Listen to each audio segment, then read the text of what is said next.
आता होणार बचत। दुसऱ्या संडेला मसाला, प्लास्टिक आयटम्स आणि फुटवेअर वर 20% सूट। खरेदीसाठी अवश्य भेट द्या Bhika Ganpat super market, Shivaji road Satana आणि नामपूर रोड सटाणा।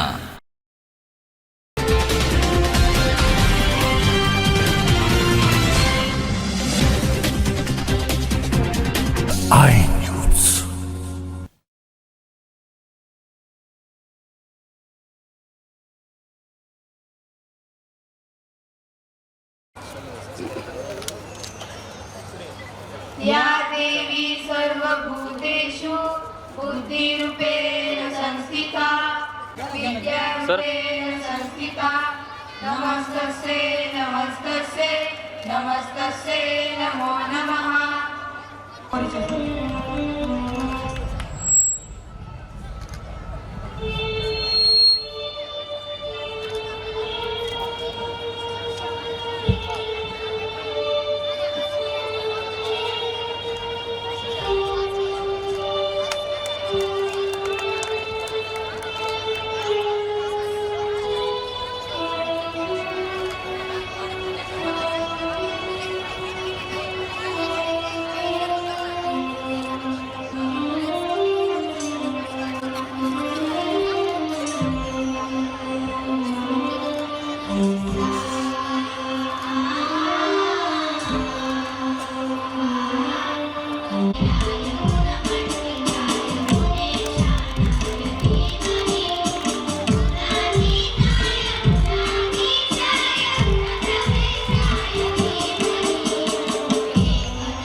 पधारे हैं आज इस मंच पर वे मेहमान, करते हैं हम आदर पूर्वक उनको प्रणाम, करते हैं हम आदर पूर्वक उनको प्रणाम।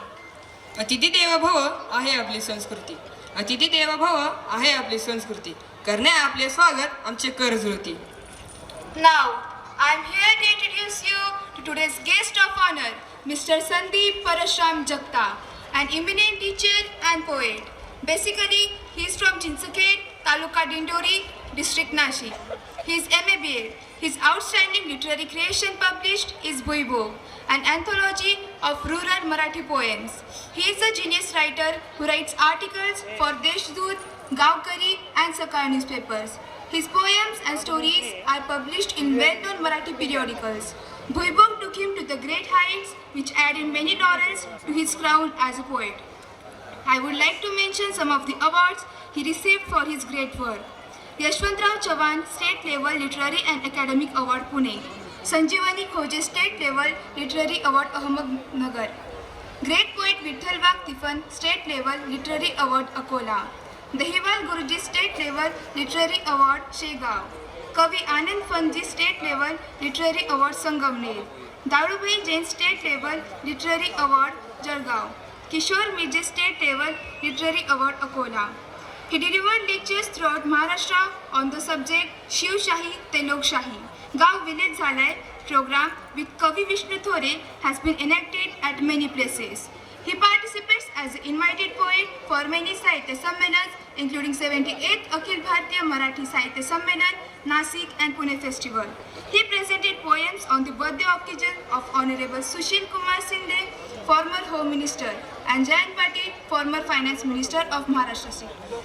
We sincerely appreciate your presence today as our chief guest and feel honored by your attendance. I humbly request Honorable Chairman Sir to felicitate Mr. Sandeep Jagtap. Our chief guest is an inspiration to all of us whose achievements have left a lasting impact on society. Let's welcome him.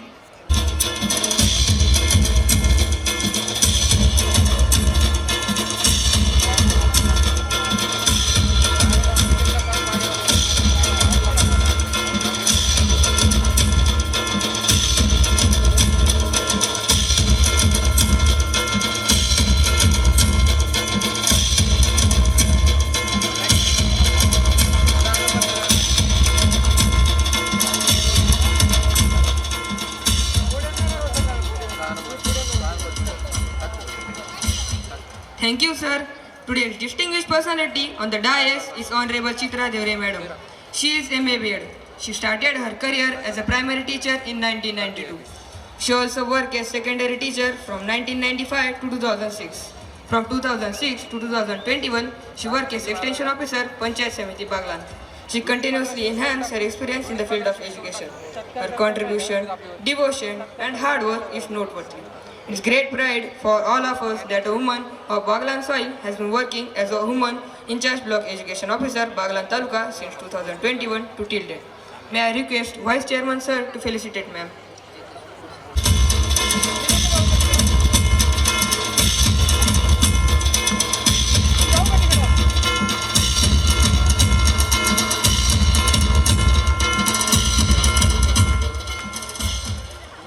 Thank you, sir.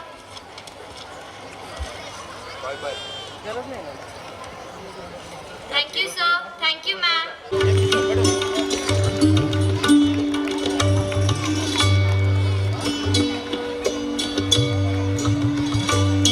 I humbly request Honorable Chairman, sir, to present school report. Please, sir. Good evening, everybody. Chief guests of annual social gathering,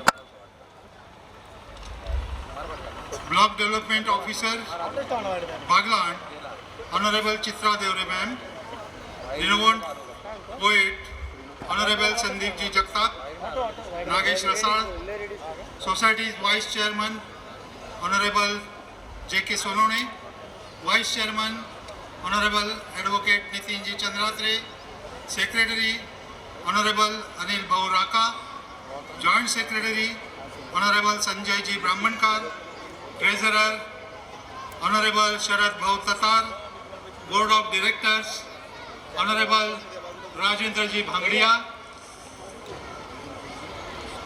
Honorable K. Sonone,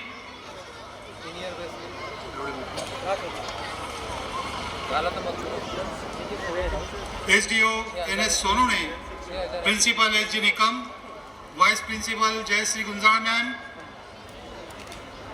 Coordinators Rajendra Hire, Sandhya Dhotre ma'am, Primary and Pre-Primary in charge Nirmala Parzure ma'am, Manisha Aire ma'am, teaching and non-teaching staff, dear parents and my dear students.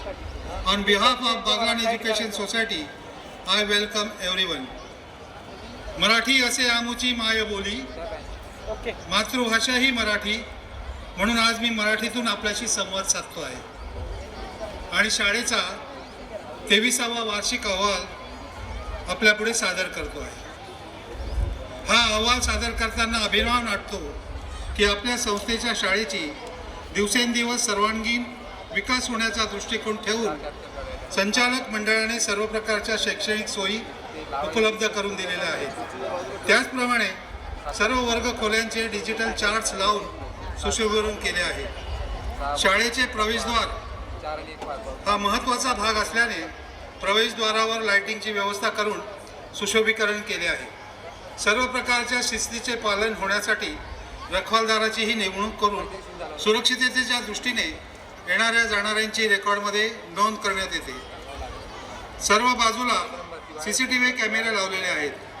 शासकीय धोरणानुसार सन 23-24 पासून राबवण्यात येणाऱ्या नवीन अभ्यासक्रमाच्या धोरणानुसार विद्यार्थ्यांना शिक्षण अभ्यासक्रम समजवण्यास सोपा जावा व शिक्षकांनाही शिकवण्यासाठी सोयीचा व्हावा यासाठी शिक्षकांना प्रशिक्षण देण्यासाठी शाळेच्या ज्येष्ठ शिक्षकांची समिती तयार करण्यासाठी संचालक मंडळाने नियोजन केले असून सध्या CBSEच्या पॅटर्ननुसार शिकवले जात आहे.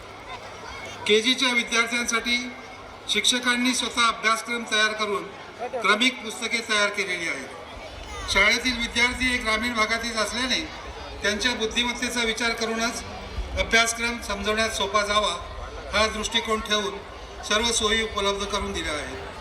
प्राथमिकच्या विद्यार्थ्यांना वाचन व लेखनासाठी शाळा सुटल्यावर 1 तास जादा तासिका घेण्यात येतात. शासनाने जाहीर केलेल्या पुढील वर्षांसाठी प्राथमिक विद्यार्थ्यांसाठी शाळेच्या वेळेच्या धोरणानुसार आपण अगोदरच विद्यार्थ्यांच्या वयोमानानुसार शाळेची वेळ बदलण्याचे निश्चित केले आहे.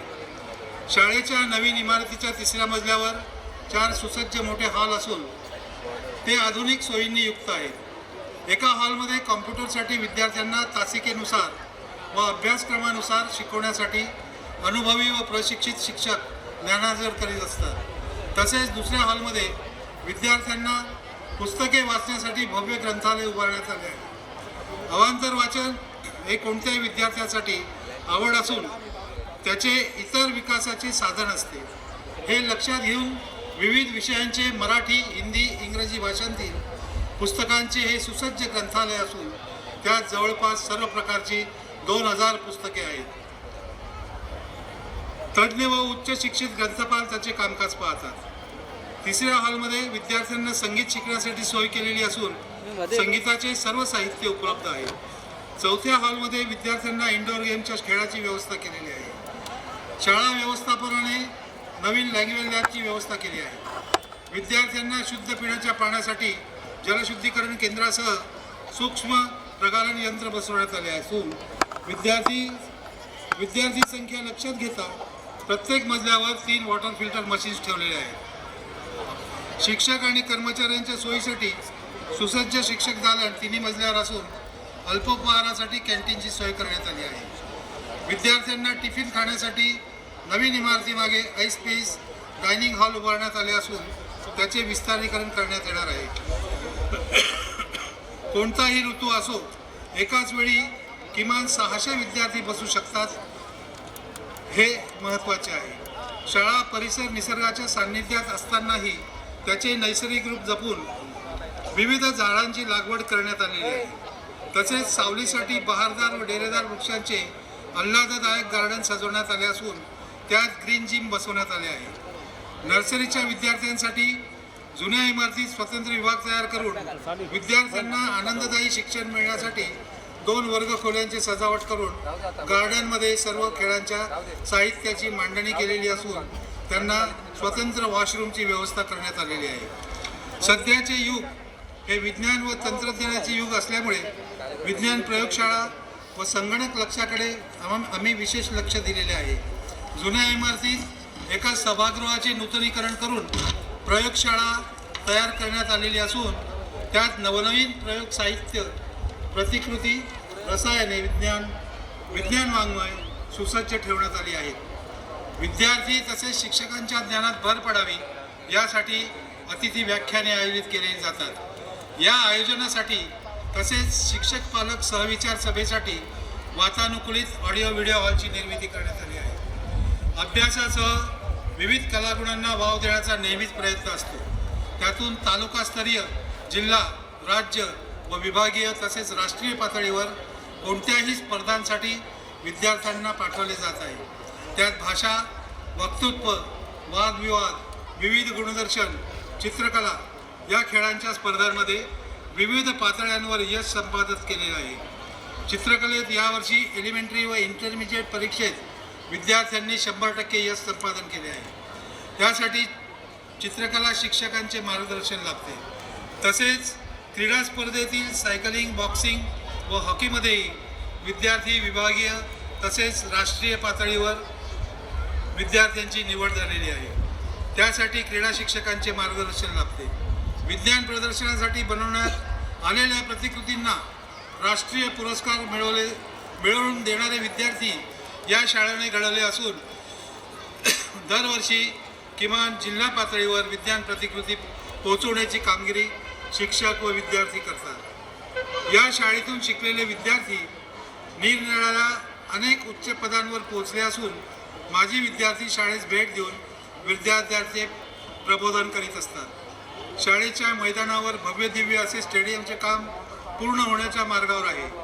त्यानुसार पुढील वर्षाचे स्पोर्ट्स डे व गॅदरिंगचा कार्यक्रम त्याच ठिकाणी करण्याचा संचालक मंडळाचा मानस आहे. त्यामुळे पुढील वर्षाचे दोन्ही कार्यक्रम हे भव्य दिव्यच होतील अशी मी ग्वाही देतो. आपल्या शाळेच्या वतीने प्राथमिक विभागाच्या वतीने प्रथमच जिल्हास्तरीय वादविवाद स्पर्धा आयोजित करून त्या स्पर्धेत बाहेरील इतर शाळांच्या विद्यार्थ्यांनी मोठ्या प्रमाणात सहभाग नोंदवला होता. त्या स्पर्धेत आपल्या शाळेतील प्राथमिक विभागाचे विद्यार्थी यांनी प्रथम पारितोषिक मिळवलेले आहे. ग्रामीण व आदिवासी भागातील होतकरू विद्यार्थ्यांना उच्च प्रशिक्षित शिक्षकांकडून दर्जेदार शिक्षण यापुढे मिळत राहावे, त्यांना अखिल भारतीय स्तरावरील स्पर्धा परीक्षांद्वारे उच्च पदे ग्रहण करता यावीत, यासाठी शिक्षक व संचालक मंडळ सतत प्रयत्नशील आहे. शाळेचा शैक्षणिक दर्जा SSC बोर्डाच्या रिझल्टद्वारे आपण सिद्ध केलेलाच आहे. आपल्या संस्थेच्या शाळेचे भवितव्य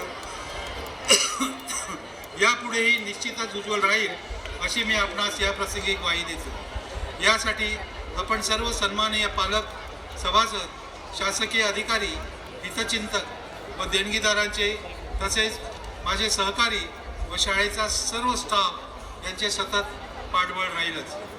विद्यार्थ्यांच्या सुप्त गुणांसाठीच स्नेह संमेलनाचा कार्यक्रम आयोजित करण्यात येतो. या प्रसंगी प्रमुख पाहुणे म्हणून मान्यवरांना निमंत्रित करून त्यांच्या मार्गदर्शनाचा लाभ विद्यार्थी व पालकांना मिळणार आहे. आपण सर्व मान्यवर तसेच सर्व सन्माननीय पालक आमच्या निमंत्रणास मान देऊन स्नेह संमेलनासाठी उपस्थित राहिल्याबद्दल व विद्यार्थ्यांच्या सांस्कृतिक कलागुणांना प्रोत्साहन देत असल्याबद्दल मी संस्थेचा अध्यक्ष या नात्याने संचालक मंडळाच्या वतीने आपणा सर्वांचे मनपूर्वक स्वागत करून शाळेच्या अहवाल वाचनास विराम देतो. नमस्कार. Now it's time to listen chief guest. I humbly request Honorable Chitra Devre ma'am, Block Education Officer of Baglan, to share her views. Please ma'am.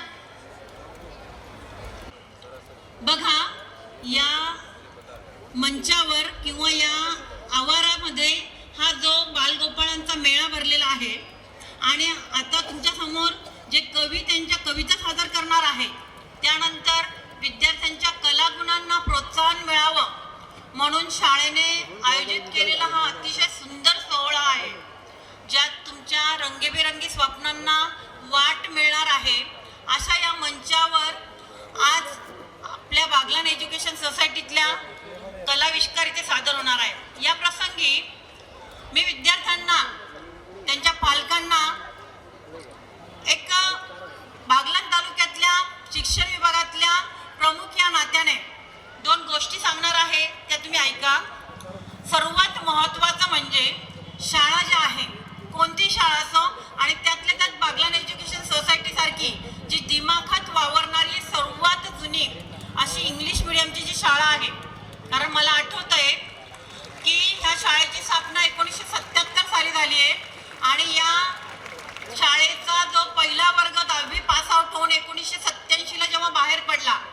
त्यावेळेस मी सुद्धा 1987ला 10वी पास झाली आणि 11वीला जेव्हा इथली मुलं, इथले विद्यार्थी जेव्हा आम्हाला आमचे मित्र म्हणून तिथे लाभले, मुलं मुली, तेव्हा त्यांच्याकडे बघून आम्हाला खूप अभिमान वाटायचा. कारण पहिली इंग्लिश मिडियमची बॅच ही बागलाण तालुक्यातली होती आणि ती आमच्या सोबत होती. त्याच्यामुळे आम्हाला त्यांच्याकडे बघून ईर्ष्या वाटायची की हे इंग्लिश मिडियमची मुलं अतिशय फ्लुएंट इंग्लिश बोलतात, हुशार आहेत. आणि अशा या संस्थेमध्ये तुम्ही सर्वजण शिक्षण घेत आहात, त्याच्यामुळे तुम्ही त्याचा अभिमान बाळगायला पाहिजे. आपल्याला शिकवणारे जे गुरुजन आहेत, त्या गुरुजनांप्रती, त्या संस्थेप्रती आपल्याला अभिमान असला पाहिजे. आपण आज विद्यार्थी दशेत आहोत. व ह्या विद्यार्थी दशेतल्या आपल्या काही जबाबदाऱ्या आहेत.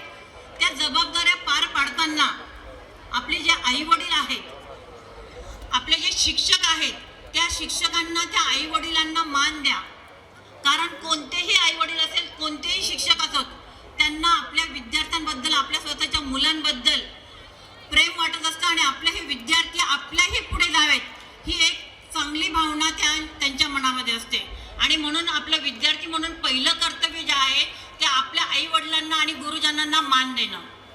त्याच्यानंतर तुम्ही इथून गेल्यानंतर, या शाळेतून जेव्हा तुम्ही 10वी होऊन बाहेर जाणार, तेव्हा तुम्ही एक अनोख्या दुनियेत पाऊल ठेवणार आहे. आणि तुमच्या ह्या अनोख्या दुनियेत तुम्ही जेव्हा आकाशाला गवसणी घालणार आहात, तेव्हा त्या तुमच्या स्वप्नांना, तुमच्या पंखांना बळ देण्याचं काम ही शाळा करते आहे, इथले गुरुजन करत आहेत. ही एक दुसरी गोष्ट लक्षात ठेवायची. तिसरी गोष्ट म्हणजे संयम बाळगणं. आजच्या या धावपळीच्या युगामध्ये बघतोय आपण, किंवा इतकं हे फास्ट युग आहे, आजची गोष्ट उद्या जुनी होते आहे. आणि ह्या युगामध्ये संयम बाळगणं ही खूप महत्त्वाची गोष्ट आहे. पेशन्स पाहिजे तुमच्यामध्ये. तुम्हाला त्याच्यासाठी एक साधा सिद्धांत सांगते मी, मार्शमेलो सिद्धांत. एक प्रोफेसर वॉल्टर म्हणून एक प्रोफेसर होते. त्यांनी आपल्या वर्गामध्ये एक प्रयोग राबवला. त्यांनी सर्व विद्यार्थ्यांना एक सुंदरसे चॉकलेट गिफ्ट दिलं आणि सांगितलं विद्यार्थ्यांना की मी तुम्हाला सर्वांना ही चॉकलेट वाटतो आहे आणि मला आता अर्जंट काम आहे, मी बाहेर जातोय 10 मिनिटासाठी, मी येईपर्यंत कोणीही हे चॉकलेट खायचं नाही. आणि ते 10 मिनिटासाठी वर्गातनं बाहेर गेले. जेव्हा ते 10 मिनिटानंतर वर्गात आले, तेव्हा त्यांनी बघितलं की अनेक मुलं त्या चॉकलेटचा आस्वाद घेत होते. आणि जेव्हा त्यांनी बघितलं की आपल्या 40 विद्यार्थ्यांपैकी 7 विद्यार्थ्यांनी ते चॉकलेट जसंच्या तसं ठेवलेलं आहे आणि बाकीचे मुलं ते चॉकलेट, अतिशय सुंदर असं चॉकलेट होतं, अतिशय चविष्ट असं चॉकलेट होतं आणि त्या चॉकलेटचा आस्वाद घेत होते, ते त्यावेळेस काहीच बोलले नाही. पण त्यांनी ते जे मुलं आहेत त्यांचा कंटिन्युअस अभ्यास चालू ठेवला. आणि मग काही वर्षांनी त्यांनी बघितलं की ज्या 7 मुलांनी ते चॉकलेट खाल्लेलं नव्हतं, ते मुलं भविष्यात एकदम मोठमोठ्या व्यक्ती, मोठमोठे उद्योगपती किंवा ते जीवनात खूप पुढे गेलेले होते. आणि ज्या उरलेल्या विद्यार्थ्यांनी ते चॉकलेट खाल्लेलं होतं ते अतिशय सामान्य जीवन जगत होते. म्हणजे तुमच्या जीवनामध्ये पेशन्स किती महत्त्वाचा आहे. कारण तुम्हाला माहिती आहे की तुमच्या एका टिकवर किंवा एका बोटाच्या फिंगरप्रिंट्सवर तुम्हाला सर्व जग उपलब्ध आहे मोबाईलवर. मग त्या अशा मोबाईलच्या व्यसनापासून लांब राहणे आणि आपला सतत विकास करणे हे एक विद्यार्थी म्हणून आपलं कर्तव्य आहे. कारण वाचाल तर वाचाल. आता आपला जो एक मुख्यमंत्री साहेबांनी आपल्यासाठी एक जानेवारीला एक संदेशपत्र दिलं होतं. त्याच्यानंतर आता एक सेल्फीचा उपक्रम राबवत आहेत. तर त्याच्यामध्ये त्यांनी आपल्याकडनं वचन घेतलेलं आहे विद्यार्थ्यांकडनं, जर तुम्ही रोज रात्री झोपताना किमान 2 ते 5 पानं वाचली पाहिजेत. कारण वाचन हे विद्यार्थ्यांना किंवा प्रत्येकालाच प्रगल्भ बनवतं आणि वाचनातून माणूस शिकत जातो. त्या वाचनाबरोबर एक निरीक्षण शक्ती येते आणि त्या वाचनातून, प्रगल्भतेतून, निरीक्षण शक्तीतून आपल्या जीवनाला एक आकार मिळत असतो. आणि म्हणून आपण सर्व विद्यार्थ्यांनी ठरवलं पाहिजे आणि त्याला सर्व पालकांनी साथ दिली पाहिजे की आपल्या विद्यार्थी कमीत कमी अगदी रेअर मोबाईलचा वापर करायचा, त्याच्यानंतर वाचनाला स्थान द्यायचं, आपल्या गुरुजनांना आणि आपल्या मातापित्यांना आदर करायचा. आपल्या विद्यार्थी दशेतले जे कर्तव्य आहे, अभ्यास करणं, खेळणं, भरपूर खेळा, भरपूर अभ्यास करा आणि भरपूर या माध्यमातून, शाळेच्या माध्यमातून विविध स्पर्धांमध्ये भाग घेऊन आपल्या कलागुणांना, आपल्या सुप्त गुणांना वाव द्या. हे आपलं सर्वात महत्त्वाचं कर्तव्य. कर्तव्य आहे. आणि म्हणून आजच्या दिवशी मी तुम्हा सर्व विद्यार्थ्यांना या निमित्ताने शुभेच्छा देते आणि तुमचे संपूर्ण पुढचं आयुष्य, तुमच्या संपूर्ण पुढचे कार्यक्रम तुमचा व्यवस्थित हो, तुम्ही चांगलं नाव कमवा आणि शाळेचे नाव, त्याच्याबरोबर आपल्या तालुक्याचं नाव पुढे न्यावं, हे एक मी गट शिक्षणाधिकारी म्हणून तुमच्याकडून एक अपेक्षा व्यक्त करते आणि माझे 2 शब्द संपवते. Thank you. Thank you, ma'am, for your invaluable guidance. Now, let me invite Honorable Sandeep Ji Jagtap sir, eminent teacher and poet, to address the meet. Please, sir. मला इथं का बोलवलं हा खरं म्हणजे प्रश्न आहे साहेब. इतकं सुंदर इंग्लिश मीडियम आहे. माझं इंग्रजी इतकं चांगलं आहे तुम्हाला सांगतो. डेबी शिंदे सरांनीच मला इथं पाठवलं. डेबी शिंदे सर माझे प्राचार्य होते आणि आमच्या शिक्षकांची जेव्हा मीटिंग घ्यायचे तेव्हा ते इंग्लिशमध्ये बोलायचे. जेव्हा सर इंग्लिशमध्ये बोलायचे तेव्हा मी माझ्या बाकीच्या शिक्षकांकडे बघायचो. बाकीचे शिक्षक हसले का मी हसायचो. बाकीच्या शिक्षकांनी मान डोलवले की मी मान डोलवायचो. बाकीच्या शिक्षकांनी टाळ्या वाजवल्या का मी टाळ्या वाजवायचो. याच्यावरून तुम्हाला कळलं असेल माझं इंग्लिश किती चांगलं असेल. अशा पाहुण्याला तुम्ही इथं आता बोलवलेलं आहे. मित्रांनो, 3 गोष्टीसाठी आपल्याला शिक्षण महत्वाचं असतं. ही सगळी पिल्लं पाहिल्यानंतर 7वीची मुलं आहे का रे? वा वा वा.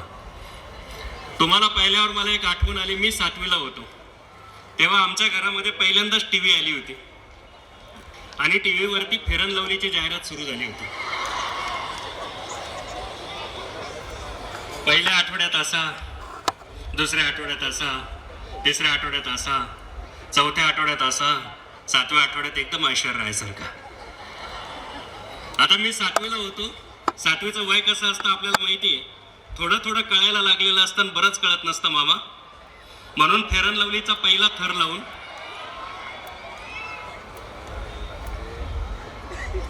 सर बसा बसा, त्यांना तर बरोबर आहे, त्यांना बरोबर करंट कळला. यांच्या वयावर कधीच जायचं नाही. मी खरं प्रेम कवितेनं सुरुवात करणार होतो पण म्हटलं यांना कळतं की नाही बघू. 7वीचं वय थोडं थोडं कळायला लागलेलं असतं, बरंच कळत. मी पहिला फेअर अँड लव्हलीचा थर लावला, वरून पावडरचा लावला, आरशाभोवती 2-4 प्रदक्षिणा घातल्या, कुठल्या अँगलनं कसा दिसतो व्यवस्थित चेक केलं आणि मी शाळेत जायच्या तयारीत होतो. तेवढ्यात मला आई म्हटली, शेजारच्या विहिरीवरून हंडा भरून पाणी आणायचं आहे, पाणी आणू लाग. आता विचार करा, एवढा मेकअप, एवढ्या पावडर, फेअर अँड लव्हली, पण आईच्या समोर बोलण्याची बाळांनो तेव्हा पण हिंमत नव्हती. आज पण हिंमत नाही आहे, आज पण नाही.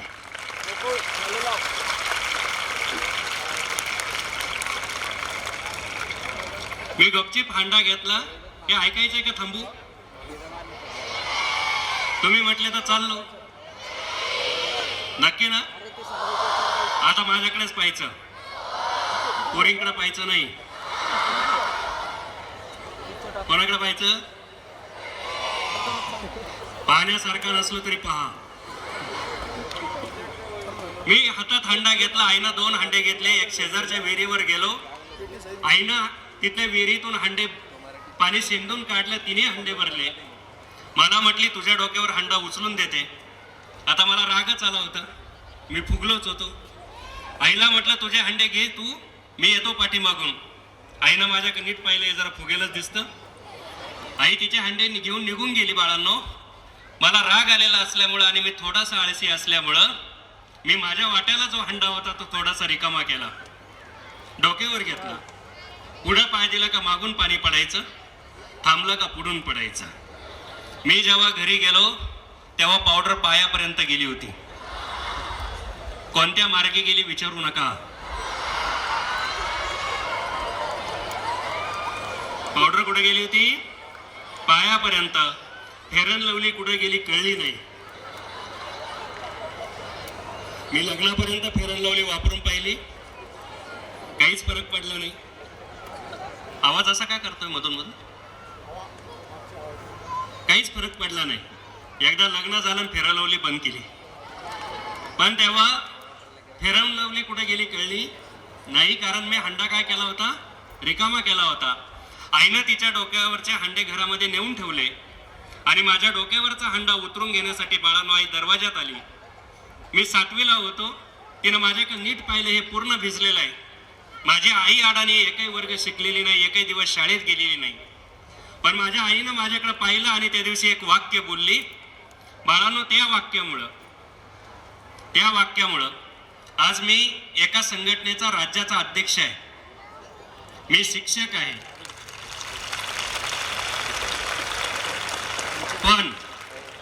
पण माझं घर आजही बिगर प्लॅस्टरचं आणि साध्या पत्र्याचं आहे.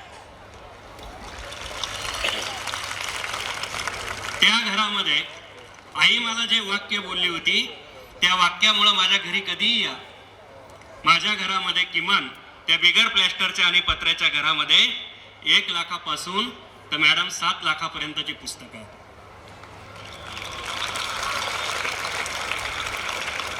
तुम्ही कधीही माझ्या घरी आले तर कुठलंही कॅरेट बाजूला काढलं तर त्या कॅरेटमध्ये पुस्तक आहे. कॉट उघडला तर कॉटमध्ये पुस्तक आहे. तुम्ही भांडे भरून ठेवतात, माझ्याकडे पुस्तक आहे. कुठलाही कोठी उघडली तर कोठीमध्ये पुस्तक आहे. आयुष्यातले मी मिळवलेले 14 वर्षाचे पैसे हे फक्त पुस्तक आणि पुस्तकांमध्ये खर्च केले. याचं कारण माझ्या डोक्यावरचा हंडा उतरून घेताना आई मला एक वाक्य बोलली होती. ते वाक्य मी आयुष्यभर सांभाळलं. माझी अडाणी आई मला म्हटली की डोक्यावरचा हंडा कधीच रिकामा नको. जो हंडा रिकामा असतो तो डचमळतो, जो भरलेला आहे तो डचमळत नाही. आपल्या डोक्यावरचे हंडे कसे पाहिजे रे? का रिकामे पाहिजे? डोक्यावरचे हंडे भरून घेण्यासाठीच आपण शाळा महाविद्यालयामध्ये येत असतो. रिकामे हंडे समाजामध्ये तुम्हाला खूप दिसतील. तुम्हाला कॉलेज माहिती? कॉलेज कुठं बघितलं? इथं आहे. पिक्चर मध्ये कॉलेज पाहिले? मी एकदा 11वीच्या एका वर्गात गेलो. मी 11वी 12वीला शिकवणारा गरीब मास्तर आहे, तुम्हाला दिसतोच गरीब आहे. मी एकदा 11वीच्या वर्गात गेलो. आर्टचा वर्ग होता, पहिलाच दिवस होता. एक पोरानं शर्टचे 3 बटन उघडे होते. दादा होता तो 39 किलोचा. मी त्याला म्हटलं, बाळा, मी पोरांचे सहजासहजी अपमान करत नाही, कारण कॉलेजला जे पोरं आलेले असतात ते पिक्चर पाहून कॉलेजला आलेले असतात. त्यांनी 10वी पर्यंत पिक्चर मध्ये कॉलेज पाहिलेलं असतं. तुम्ही पण पाहिलेलं आहे.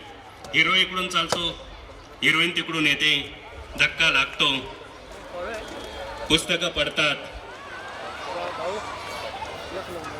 हिरो उचलून देतो पुस्तकं, एकमेकाकडे बघतात, जमतं.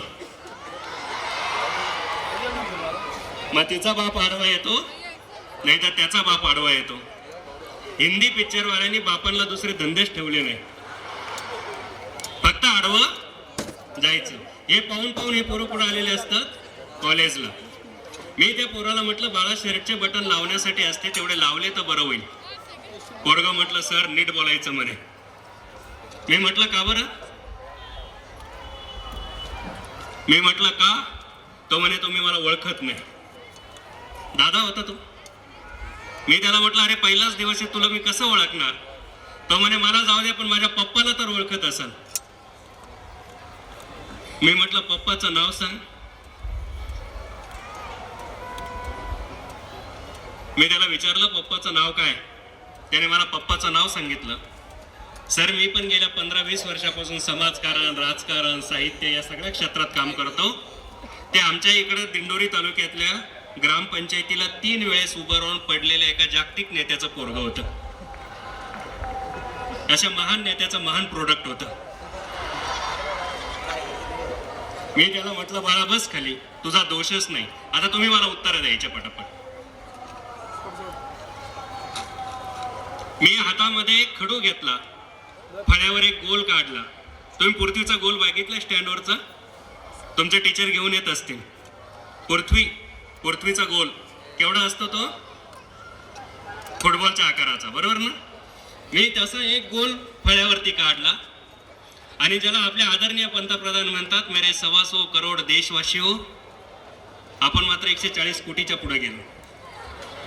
देश आगे बढ़ रहा है. बाकी कशात वाढो न वाढो, आपण तिकडे जोरात चाललो आहे.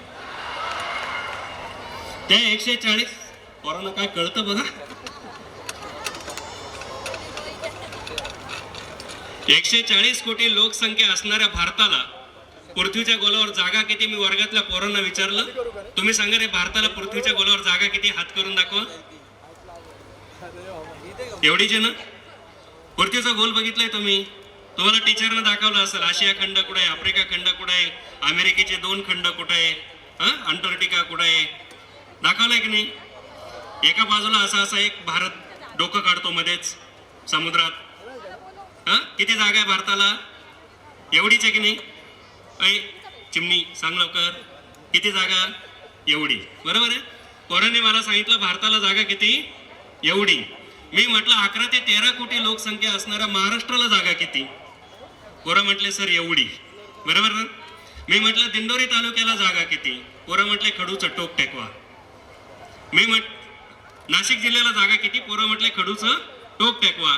मी म्हटलं दिंडोरी तालुक्याला जागा किती? पोरं म्हटले खडू राहू द्या, पेन्सिल देतो, पेन्सिल टेकवा. म्हटलं दिंडोरी गावाला जागा किती? पोरं म्हणे विचारच करू नका. भारताच्या जगाच्या नकाशावर दिंडोरी गाव, दिंडोरी तालुका दाखवायला जागा नाही. मी म्हटलं मग याचे 5.5 फूट पप्पा कुठं दाखवायचे? कशाचा गर्व करायचा आपण? कशाचा गर्व करायचा आपण? आपल्यामध्ये प्रचंड गर्व भरलेला आहे. आणि ज्याच्यामध्ये गर्व असतो त्याच्या डोक्यावरचा हंडा काय असतो? ज्याच्या डोक्यावरचा हंडा भरलेला आहे तो डचमळत एक वाक्य इथल्या सगळ्यांना सांगून ठेवतो, मुलांपेक्षा मुलांच्या मम्मी पप्पाला आधी सांगतो. आयुष्यात लक्षात ठेवा, ज्या दिवशी तुम्हाला असं वाटायला लागल की जगामध्ये सगळ्यात हुशार मी आहे, एखाद्या मम्मीला वाटेल की माझ्यासारखी जगात दुसरी कोणी नाही, जेव्हा तुम्हाला असं वाटेल की जगात माझ्यासारखा दुसरा कोणी नाही, त्या दिवशी समजून घ्यायचं आपल्या डोक्यात फरक पडायला सुरुवात झाली. हे डोक्यात फरक पडण्याचं काय पहिलं लक्षण आहे.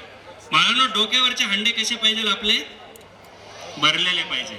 जगामध्ये सगळ्यात जास्त किंमत कशाला असेल तर ती एकाच गोष्टीला आहे, आणि ते म्हणजे ज्ञान. जगात कशाला किंमत आहे? आणि ते टिकाऊ असतं. तुम्हाला एक उदाहरण सांगतो, आणि मला 20 मिनिटं वेळ दिलेला आहे. खरं आमचं मशीन गरम व्हायलाच 20 मिनिटं लागतात, नंतर गेअर पडतो, परंतु मी माझ्या वेळेमध्ये संपवणार आहे. मित्रांनो, एका कंपनीमध्ये एक फॉल्ट झाला होता. कंपनी बंद पडली होती. 2 दिवस काही कंपनी चालू होईना. बाहेरून एक तज्ञ माणसाला बोलावलं. त्याने सगळ्या कंपनीत एक असा चक्कर मारला, 15-20 मिनिट घेतले, आणि 15-20 मिनिटांना त्याने सांगितलं का मला एक हातोडी आणून द्या. त्याला हातोडी आणून दिली. त्याने एक ठिकाणी फटका मारला. 2 दिवस कंपनी बंद होती. त्याने सांगितलं दाबा बटन. आता बटन दाबलं, कंपनी स्टार्ट. त्याने जाता जाता 1 लाख रुपयाचं बिल दिलं. त्याचा चार्ज किती लावला त्याने? 1 लाख रुपये. कंपनीच्या मालकाचे डोळे विस्फरले. ते म्हणे साहेब तुम्ही एकच फटका मारला आणि एका फटक्याचे तुम्ही किती पैसे मागताय? 1 लाख रुपये. एकच काय? त्यावेळेस त्या जो बाहेरून माणूस आला होता त्याने दिलेलं उत्तर फार सुंदर आहे बाळांनो. त्याने सांगितलं की मी जो फटका मारला त्या फटक्याचं बिल मी फक्त याच्यामध्ये 1 रुपया लावलेला आहे. त्याचा चार्ज फक्त 1 रुपया लावलाय, पण 99,999 रुपये हे फटका कुठं मारायचे याचा लावलेला आहे.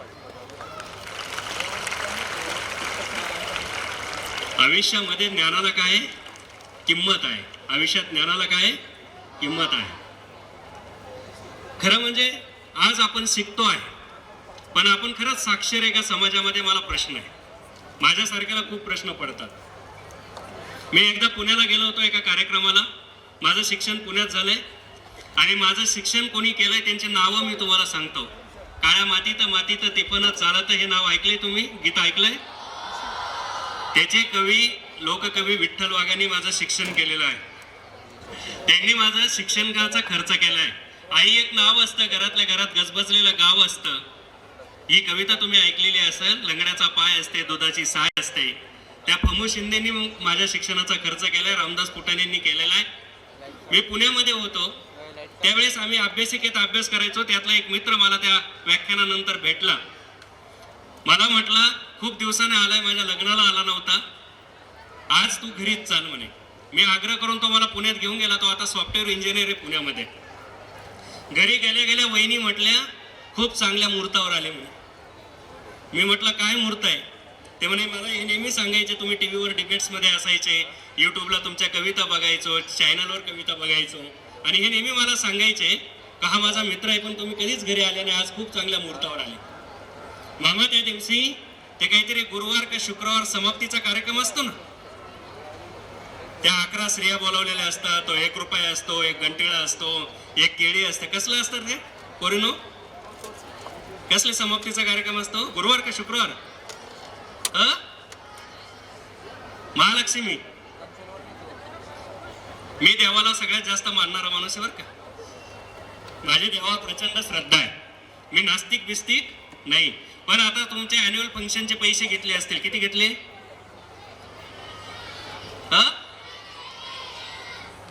350. आता जेव्हा सरांनी 350 रुपये तुम्हाला सांगितले असेल, तेव्हा तुम्ही इथून घरी जाताना 2-3 अगरबत्त्या घेऊन गेले, काही गुलाल घेऊन गेले, 1 नारळ नेलं, हार नेला, पप्पांना मम्मीला असं उभं केलं विठ्ठल रुक्माई सारखं. पप्पाच्या आणि मम्मीच्या पायावर गुलाल व्हायला, फुलं वाहिले, अगरबत्त्या ओवाळल्या, नारळ फोडलं, आणि पप्पाला आणि मम्मीला म्हटले, प्रसन्न व्हा आणि 350 रुपये द्या. असंच केलं ना तुम्ही? तुम्ही मम्मी पप्पाला असं ओवळून का एक बोकड्या कबूल केला, पप्पा प्रसन्न व्हा, तुम्ही 350 द्या, मी तुम्हाला बोकड्या कापतो, कारण करतो. असंच केलं का? तुम्ही थेट मम्मी पप्पाशी बोलले की नाही, आमच्याच मॅडमना सरांनी पैसे सांगितले अॅन्युअल फंक्शनचे, ते द्यायचे, दिले की नाही मम्मी पप्पांना?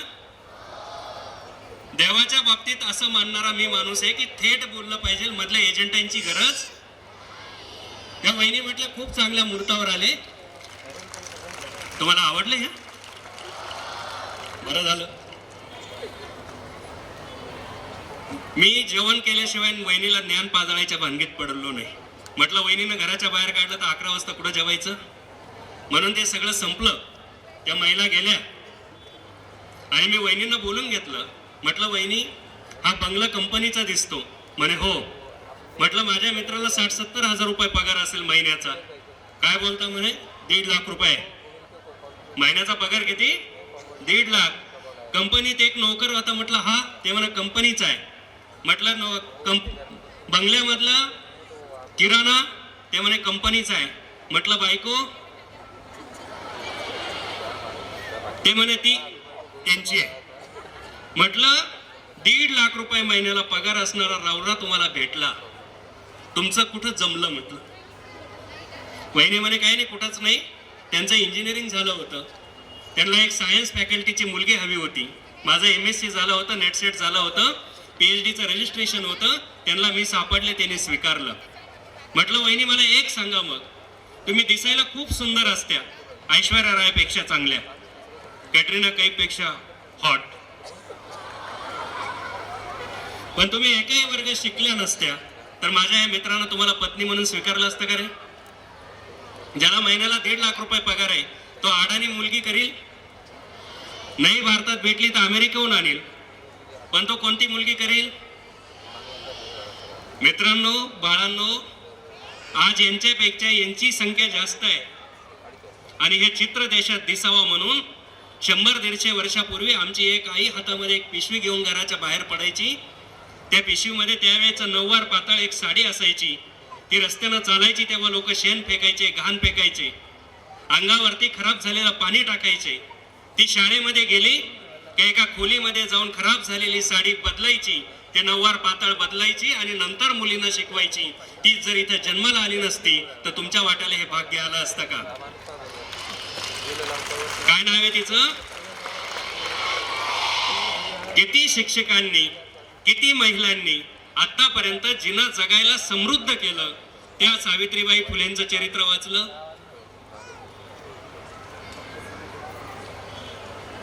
आपण? कधी आपल्याला मम्मीनं सांगितलं, बाळांनो सावित्रीचं चरित्र वाचलं पाहिजे? सांगितलं का? जिजाऊचं चरित्र आपण कधी वाचलं? अहिल्याबाई होळकरांचं चरित्र आपण कधी वाचलं? रमाबाई आंबेडकरांचं चरित्र आपण कधी वाचलं? आपण काय वाचतो? 2-2 रुपयाची पुस्तकं. आपण बिघडलो, अजून 11 बिघडावा. बरं, हे तुमच्याच घरात आहे का? हे माझ्या पण घरात आहे. एक दिवस मी लवकर गुरुवारी का शुक्रवारी घरी गेलो, बायको वाचित होती.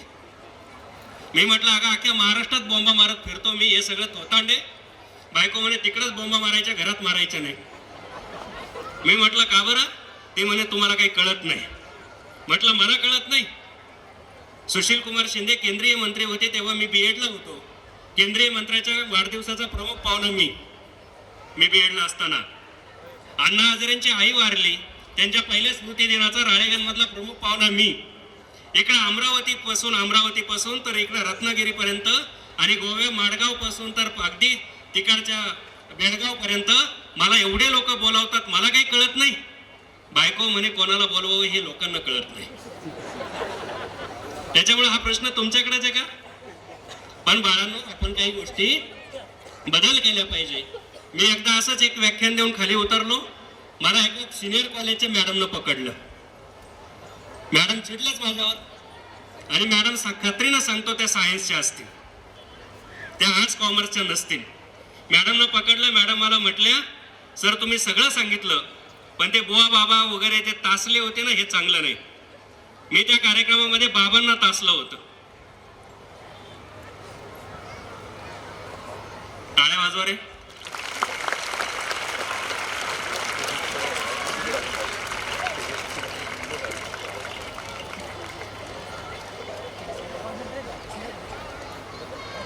पाच मिनिटात संपवतो, चालेल ना? संपू का नको? अरे तुमचा डान्स बघायचा मला.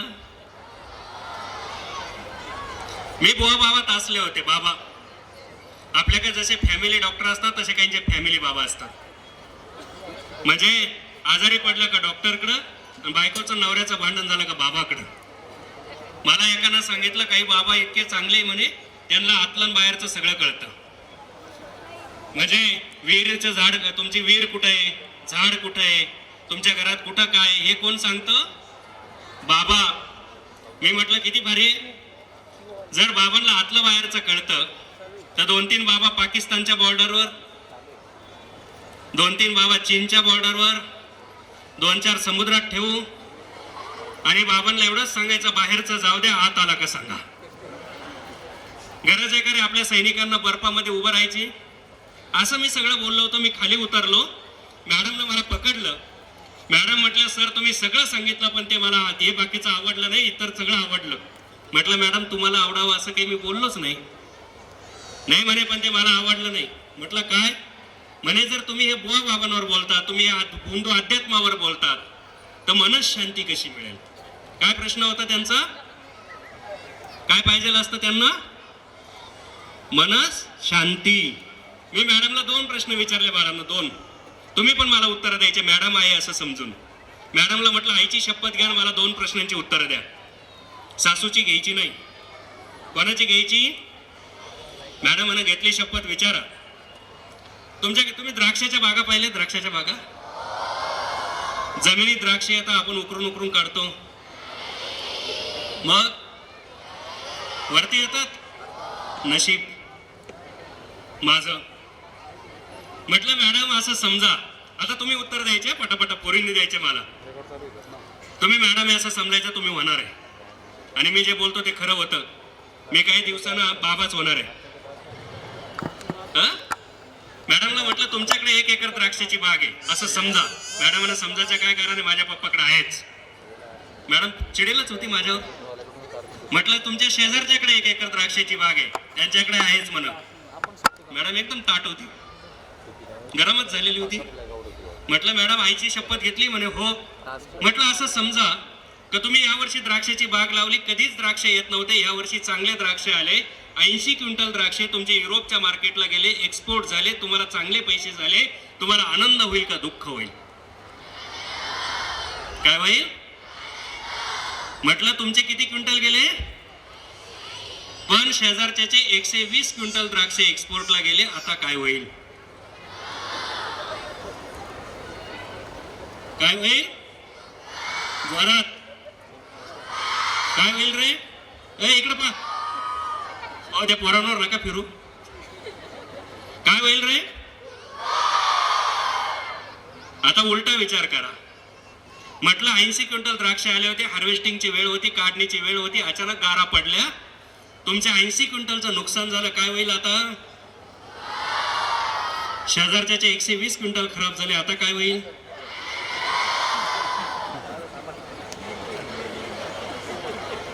किती बाबा मेले तर आपण सुखी राहू का? आपली जखम मांडीला आणि मलम शिंडीला आहे. मनशांती मिळेल का रे? मनशांती कशी मिळेल याचं एक सोपं कारण सांगतो. माझं एकदा लग्न झालं, एकदाच झालं. त्या दृष्टीने मी दुर्दैवी माणूस आहे. जे गळ्यात पडलं ते अजून टिकून आहे. माझी बायको M.Com आहे असं ती सांगते. शिक्षण कृतीत दिसायला पाहिजे ना, ते बऱ्याच वेळेस दिसत नाही. किती दुःखी माणूस असेल मी विचार करा. एक दिवस काय झालं, माझं नवीन लग्न झालं होतं. मी असा थर्ड अंपायर सारखा बाजूला बसलेलो होतो. आपल्या दारामध्ये काही बाबा येतात बघा, साधू कोणीतरी असे भिकारी येतात, साधू संत येतात.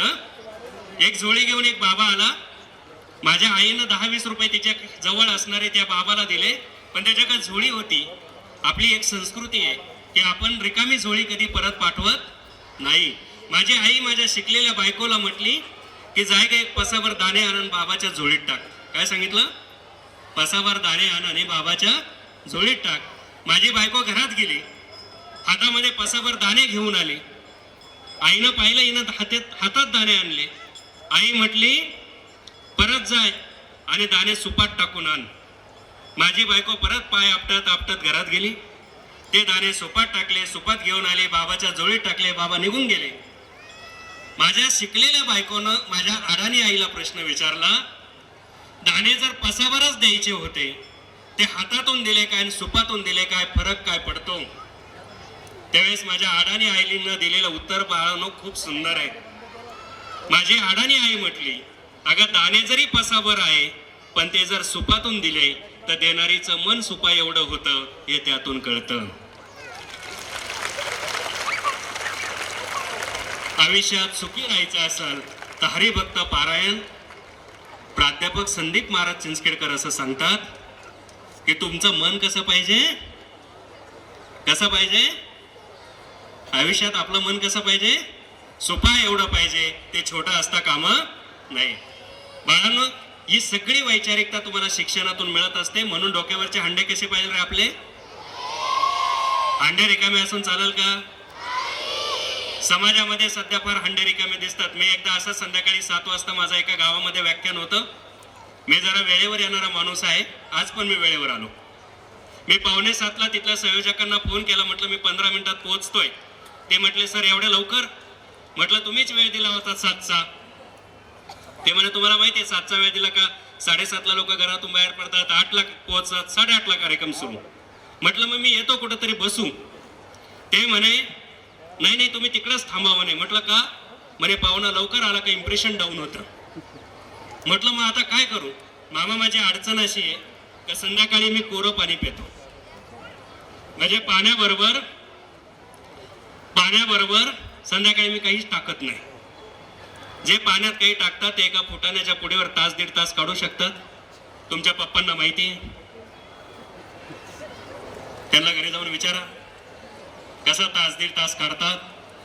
आता माझ्याकडे अडचण अशी का मला ते माहीत नसल्यामुळं काय करायचं.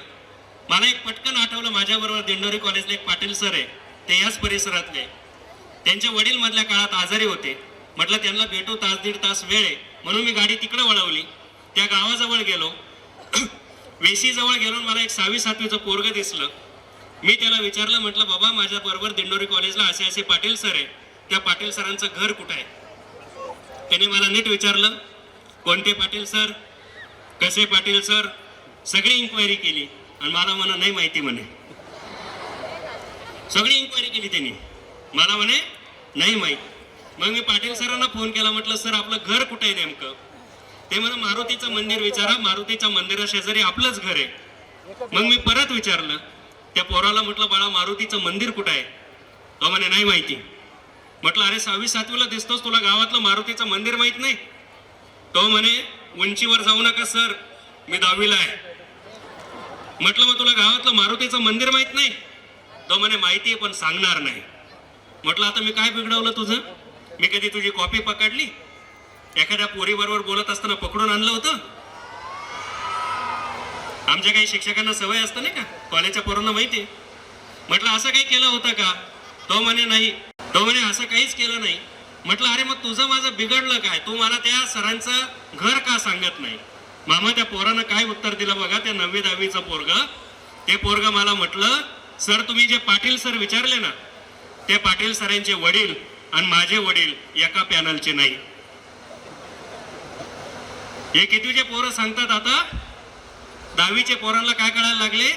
पॅनल कळण्याबद्दल दुमत नाही. पण बाळांनो एक गोष्ट तुम्हाला सांगतो, तुमची आम्हाला का गरज आहे? डोक्यावरचे अंडे का भरलेले असावं? 2 वर्षापूर्वी बीडमध्ये एक घटना घडली, तुम्ही वर्तमानपत्रात वाचली असेल.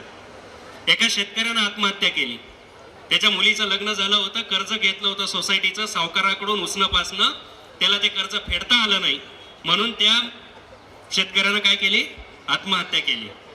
त्याची पुतणी एक होती, ती तुमच्यासारखी अशी शाळेमध्ये शिकत होती, हॉस्टेलला शिकत होती, ती घरी आली. सत्य घटना सांगतो आहे मी, ही ऐकीव घटना सांगत नाही. ती पोरगी घरी आली 12वीला शिकणारी, मोठ्या चुलत्याचं 10व 13व सगळं संपलं.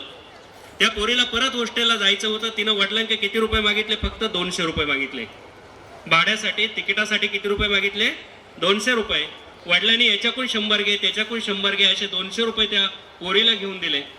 ते 12वीला शिकणाऱ्या पोरीनं विचार केला का माझ्या मोठ्या चुलत बहिणीचं लग्न केलं, माझ्या चुलत्यानं त्या लग्नासाठी कर्ज काढलं, त्या सोसायटीचं कर्ज फेडता आलं नाही, सावकाराचं कर्ज फेडता आलं नाही, म्हणून माझ्या मोठ्या बहिणीचं लग्न केल्यामुळे माझ्या चुलत्यानं काय केली?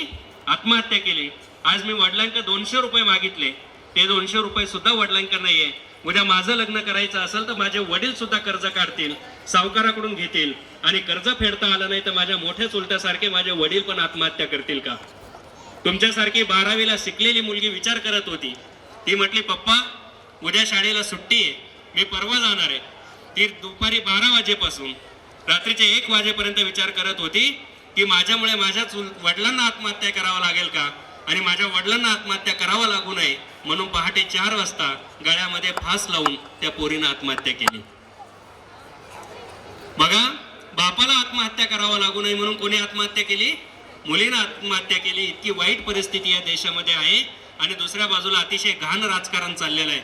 या सगळ्या सिस्टीममध्ये तुमच्यासारखी शिकलेली स्वच्छ प्रतिमेची माणसं आली पाहिजे. सध्या जातीभेद खूप पेटावला जातोय,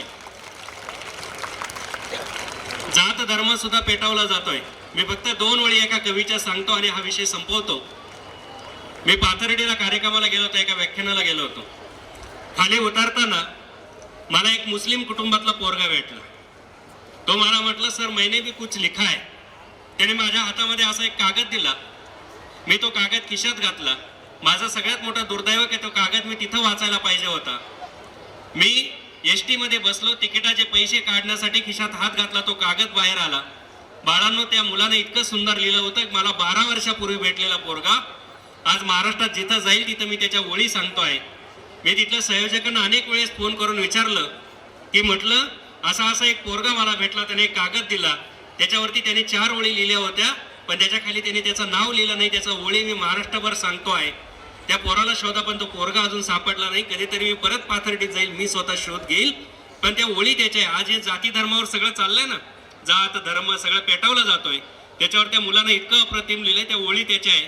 त्याने लिहिलं होतं, नाच है नंगा तो अच्छा नहीं लगता, नाच है नंगा तो अच्छा नहीं लगता, धर्म के नाम पर दंगा अच्छा नहीं लगता.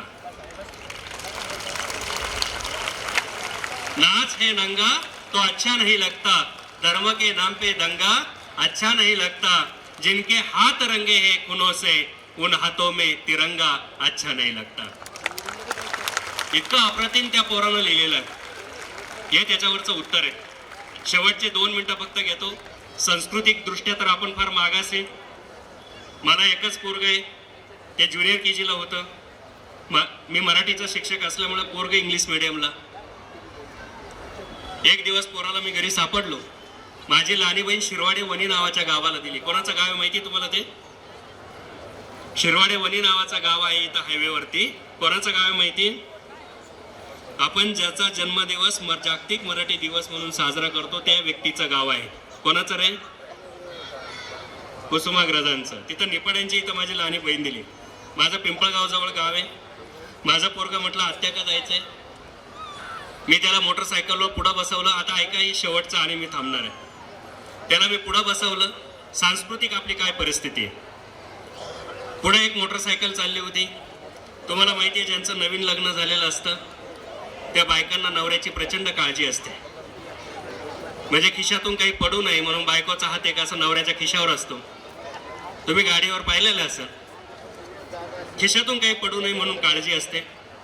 आणि ते मिनिटाला बरोबर 72 का 74च पल्स पडतात की नाही हे चेक करण्यासाठी एक हात असा पुढून असतो. काळजी असते. डोक्यात काही आणू नका. पुढे अशी एक मोटरसायकल चालली होती. हातावर पण विश्वास नाही म्हणून कान पाठीमागून लावलेला असतो. अशी पुढे मोटरसायकल चालली होती. माझ्या ज्युनियर केजीच्या पोरानं ती मोटरसायकल पाहिली आणि पोरगं मला म्हटलं पप्पा ही आंटी अशी का बसली आहे. ज्युनियर केजीचं पोरगं होतं. ज्युनियर कॉलेजचं नाही. ज्युनियर कॉलेजचं असतं तर त्यानेच मला समजून सांगितलं असतं. मी म्हटलं बाबा आंटी आजारी आहे. मग त्याला दुसरं काय सांगणार. पोरगं म्हटलं पप्पा हे अंकल या आंटीला दवाखान्यात घेऊन चालले का. मी म्हटलं नाही. ते म्हणा का बरं. म्हटलं या आजाराला कुठलाच डॉक्टर बरा करत नाही. ते म्हटलं मग हा आजार बरा कसा होतो. मी म्हटलं वय वाढत गेला का आजार घटत जातो. पोराला काहीच कळलं नाही. पोरगं म्हटलं पप्पा या आजाराचं नाव काय. 2च मिनिटात टाळ्या वाजू नका. 2च मिनिटात संपवतोय. मला माहिती तुमचं कळलं मला. मी म्हटलं पोरानं मला शेवटचा प्रश्न विचारला. पालकांसाठी सांगतो आहे. पोरानं विचारलं पप्पा या आजाराचं नाव काय. माझ्यातला मास्तर लांब जाऊन उभा राहिला. माझ्यातला कविता गायबच झाला. तो म्हटला तुझी तूच पाय. आता काय नाव सांगायचं. पण माझ्यातला कवी गायब. माझ्यातला मास्तर गायब. पण माझ्यातला शेतकरी जागा होता. तुम्ही आंब्याचं झाड पाहिलंय. आंब्याच्या झाडावर ढगाळ वातावरण आलं का एक रोग पडतो माहिती तुम्हाला. काळे काळे डॉट असतात. पाहिले. त्या हाताला कसं लागतं रे. कसं लागतं. चिकट. माझे आजोबा असे शेतात चक्कर मारून यायचे गव्हाच्या आणि माझ्या वडिलांवर आणि चुलत्यावर प्रचंड चिडायचे आणि म्हणायचे तुमचं शेतीवर अजिबात लक्ष नाही. सगळ्या गावावर चिकट्या पडला. काय पडला. मला आजाराचं नाव सापडलं. काहींना घरी जाऊन कळलं. एक दिवस बायकोन मी चाललो होतो. पोरगं पुढं बसलं होतं. बायकोनं माझ्या खांद्यावर हात ठेवला. पोरानं आरशात पाहिलं. पोरगं म्हटलं पप्पा मम्मी पण आजारी दिसते. ही आपली काय आहे संस्कृती आहे. पांडुरंग शास्त्री आठवलेंचं एक वाक्य फक्त लक्षात ठेवा. जेव्हा मला भूक लागते तेव्हा मी जेवण करतो त्याला प्रकृती म्हणतात. भूक नसताना बळच खातो त्याला विकृती म्हणतात. आणि भूक लागल्यावर खाता खाता माझ्या ताटातले 2 घास दुसऱ्या माणसाला देतो याला संस्कृती म्हणतात. आयुष्यामध्ये ही सगळी संस्कृती आपण जोपासाल अशी अपेक्षा व्यक्त करतो. पण इथल्या पालकांसाठी आणि विद्यार्थ्यांसाठी एक कविता तुमच्या वर्गातल्या असताना सांगतो. 3 वर्षे घर नसणाऱ्या कुटुंबातून मी आलोय. म्हणजे मला घरच नव्हतं. आई अशी 3 दगडांची चूल करायची. त्याच्यावर आम्हाला स्वयंपाक करायची. पाऊस आला का आम्ही त्या गडोजे काकांच्या पडवीत रात्र जागा राहायचो. इथून तर मी आज इथपर्यंत आलोय. त्यावेळेची एक कविता फक्त आपल्यासमोर ठेवतो. शाळेची कविता आहे. खास तुमच्यासाठी आहे. रोजच्या सारखी प्रार्थना झाली. प्रतिज्ञा झाली आणि शाळेचे हेडमास्तर काहीतरी सूचना द्यायला उभे राहिले. गुरुजी म्हणाले पोरांनो पुढल्या आठवड्यात आपल्या शाळेचं इन्स्पेक्शन होत आहे. मी काय काय सूचना देतो त्या जरा नीट ध्यानात घ्यायच्या. सूचना क्रमांक 1 प्रत्येकानं आपापला गृहपाठ पुरा करायचा. मी ताडकन उभा राहिलो. म्हणालो गुरुजी माझा गृहपाठ तर रोजचाच पुरा असतो. घरी जायचं पाठीवरचं दप्तर फेकायचं. माईनं पोटाला पीळ देऊन जपून ठेवलेली टोपल्यातली चतकूर भाकर कोरडीच पोटात ढकलायची. घटाघटा पाणी प्यायचं. हातामध्ये विळा घ्यायचा आणि साऱ्या शिवारभर फिरायचं. माय कोणाच्या शेतात कामाला गेली, तिला हुडकायचं, तिच्या पोटाला बिलगायचं, तिच्या पदराड दडायचं आणि चतकूर भाकरीत पोट भरलं नाही म्हणून गुरुजी थोडं थोडं रडायचं. तेव्हा माझी माय माझ्या खपाटी गेलेल्या पोटावर आणि थरथरणाऱ्या ओटावर ओट टेकवते. दिवसभर कुरणात चरायला गेलेल्या म्हशीसारखं माझं पोट तट होतं गुरुजी. पुन्हा हातात विळा घेतो आणि साऱ्या शिवारातल्या कोपाट्याने फिरतो, संध्याकाळची चूल पेटवण्यासाठी काट्या गोट्या गोळा करत. सारी पोरं हसली, मी खाली बसलो. गुरुजी म्हणाले, सूचना क्रमांक 2, शाळेच्या भिंतींना रंग द्यायचा आहे. प्रत्येक पोरानं गटागटानं मदत करायची. मी उभा राहिलो, म्हणालो, गुरुजी कशापायी या निर्जीव भिंतींना रंग देताय? इथं जित्या माणसांचे रंग टिकत नाही, भिंतींचे तरी कुठून टिकतील? माझ्याच माय बापाचं घ्या ना. माझी नक्षत्रवाणी गोरी माय दुसऱ्याच्या वावरात राबून राबून ढेकळासारखी काळी ठिकर पडली आणि दुसऱ्यांचे बोजे वाता वाता माझा बाप मेरावरच्या बाबळीसारखा मधोमध वाकलाय. गुरुजी तुम्हाला द्यायचाच असेल रंग त्या भिंतींना तर माझं अजिबात काही म्हणणं नाही, पण तुम्हाला एक सांगून ठेवतो, माझ्या माय बापानं त्या काळ्या विठूच्या पायावर डोकं आदळून आदळून रक्ताचा लाल रंग दिला. तो विठू कधी पावला नाही, तर या 2 कवडीच्या रंगानं तुमचा साहेब तरी कुठून पावल? गुरुजी पुन्हा पोरं असतात, मी खाली बसतो. गुरुजी म्हणतात, सूचना क्रमांक 3, त्या दिवशी प्रत्येकानं आपापला नवा युनिफॉर्म घालून यायचा. मी डोळ्यात पाणी आणून उभा राहिलो, म्हणालो, गुरुजी माझ्या माईच्या अंगावरचं लुगडं 4 ठिकाणी इरलंय, ते सांधायला धांदूक मिळत नाही, मला नवा युनिफॉर्म कुठून मिळेल? गुरुजी म्हणाले, तुझे हेच फाटलेले कपडे धुवून इस्त्री करून घालू नये. मी म्हणालो, गुरुजी घरात इस्त्री सुद्धा नाही. तेव्हा मास्तर जाम भडकले, हातामध्ये दप्तर दिलं, पेकाटात लात घातली आणि मला शाळेबाहेर काढलं. मी तसंच घरी गेलो, माईला उडकलं, तिच्या पोटाला बिलगलो, तिच्या पदराआड दडलो आणि गुरुजींनी इस्त्रीवरून मारलं म्हणून पोट भरून रडलो. मित्रांनो, 1ली ते 7वी मी पण वर्गात पहिला यायचो, पण आज आपल्या मुलाकडे इस्त्री नाही म्हणून गुरुजींनी मारलं. आई दुसऱ्याच्या वावरात कामाला गेली होती, तिला प्रचंड वाईट वाटलं. तिनं त्या वावरात गेलं तर त्या मालकाकडून पैसे उसने घेतले, मला इस्त्री घेऊन दिली आणि मॅडम 17 रुपये रोजानं माझ्या आईनं त्या इस्त्रीचे पैसे फेडले. हा काळजातला अनुभव आहे. म्हणून कवितेचा शेवट करताना मी लिहिलं, माझ्या माईच्या रक्तानं माझ्या कपड्यांना इस्त्री करून त्यावेळेसचं माझं इन्स्पेक्शन साजरं झालं. पण ते इन्स्पेक्शन शाळेचं झालं, गुरुजींचं झालं, माझं झालं की आईचं झालं तेव्हा कधीच कळलं नाही. पण ते इन्स्पेक्शन शाळेचं झालं, गुरुजींचं झालं, माझं झालं की आईचं झालं तेव्हा कधीच कळलं नाही. पण आता सारं कळतंय. माईच्या पोटातला एक एक पीळ उलगडतोय. म्हणूनच कोपऱ्यामध्ये पडलेली तीच इस्त्री मी आता महिने उचलत नाही माझ्या कॉलेजच्या ड्रेसवर फिरवण्यासाठी. म्हणूनच कोपऱ्यामध्ये पडलेली तीच इस्त्री मी आता महिने उचलत नाही माझ्या कॉलेजच्या ड्रेसवर फिरवण्यासाठी. कारण तापलेल्या इस्त्रीचे चटके कपड्यांपेक्षा काळजालाच अधिक जाणवतात आणि पहिले दिवस आठवले की गोठ्यातल्या गाईसारखे डोळे पुन्हा पुन्हा पाणावतात, डोळे पुन्हा पुन्हा पाणावतात. For your inspiring words which will help us in future. Now it's time for vote of thanks. On behalf of Baglan Education Society, I extend my heartfelt gratitude to Honorable Chief Guest who made this event a resounding success.